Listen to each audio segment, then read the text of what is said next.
Hello, my lovely writers. So I want to talk today a little bit about the idea of project management with your book.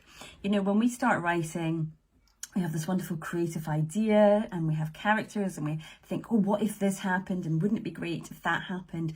And we start writing our stories. But when you think about it, writing a long form piece of fiction, it's a project. This is not something that, it's not a small sewing project, for example, that you can complete in 3 hours on a Saturday afternoon. This is a big project that is going to take you months, and some people it's going to take years, particularly if it is your first book. So I really want to encourage you to start thinking about your novel as a project. This is a project that needs management, and like any other project, we need to set in some milestones for it. And maybe this is something that you do in your work life, but you've not really thought, oh, I need to apply these same project management skills to my fictional life, to my creative life. But indeed, it's really, really helpful if you can. So I always encourage writers to set a date by which they want to have their first draft written. I start with that because as newer writers, that in itself is a huge, huge feat. It's a giant milestone. So set a date in the future as to when you think that you will be able to write this book. And that will vary depending on your lifestyle. If you are someone who is retired, for example, and you have more time available to you, then maybe you can do it quicker. If you are working full time and you maybe only have 1 or 2 days a week to do some writing, it's going to take a bit longer. And then if you're working and you've got kids or other caring responsibilities, it might be you only have 1 afternoon a week to do it. So look at your own lifestyle and determine, okay, well, how often can I write? How much can I write approximately in each writing session? And then judge it from there, work it out from there. What will be a realistic goal for you to achieve this first draft by? Remember, this isn't a race. You know, it's going to be a marathon, and the busier you are outside of writing, the longer that marathon is going to be. But give yourself those deadlines, give yourself something to aim for. And, you know, if you're writing a first draft particularly, then, you know, aim to get that skeleton chapter 1, chapter 2, chapter 3, chapter 4, just so that you get through to that first draft.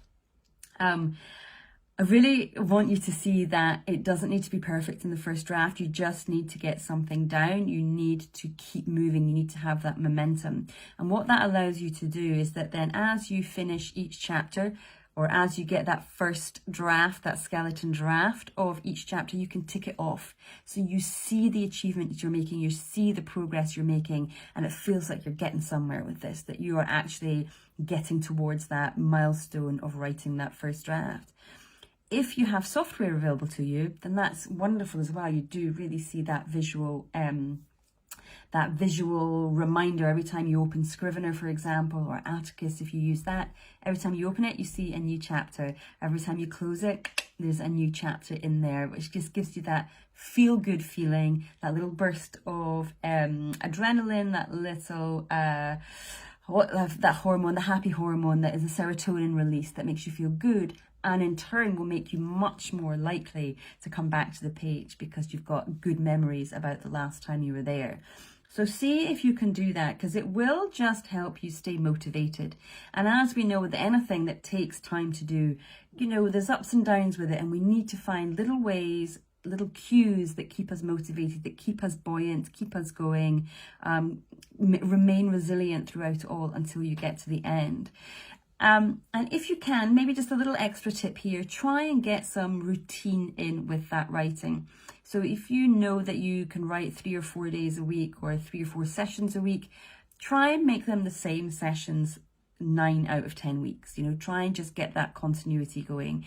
If you know that you only have 1 afternoon a week, then make sure it's that same afternoon if you can, so that you have this feeling of continuity, you have a feeling of momentum, you have that feeling of routine. And the more routine something feels, the easier it is to do, the less hard it feels to get into. When it's something new and we feel like, oh, this is going to be an uphill battle, then we're much less likely to do it.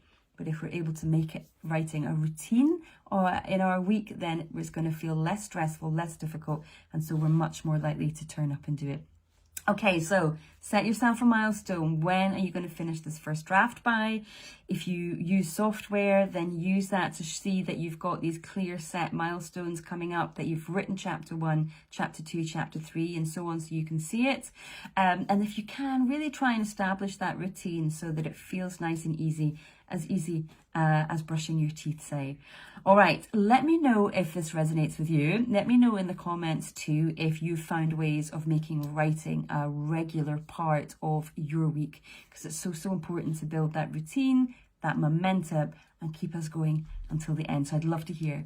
Let me know below. All right, take care.